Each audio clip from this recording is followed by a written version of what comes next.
Ko te whāenga a te kaunihera o te whanganui a Tara kia tū rātou hei whaitua reo Māori a te tau 2040.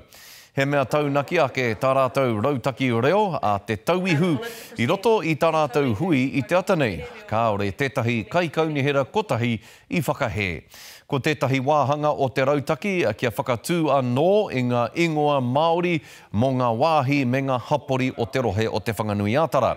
Tuia ki tēnā, ka noho te reo Māori hei aronga nui, aronga matua hoki I roto I ngā hui tūmata nui puta noa I te rohe. Ka kitea, ka raongona hoki te reo I roto I ngā neke hanga o te kaunihera, I roto anō hoki I tō rātou whare. I tēnei rā I whakae, ana I nā kai kaunihera kia tua pōneke, he taone reo Māori. Kua tohua te tau 2040, nā te mea koe rā te tau, ka rua rautau te kau mātua o te tiriti o Waitangi.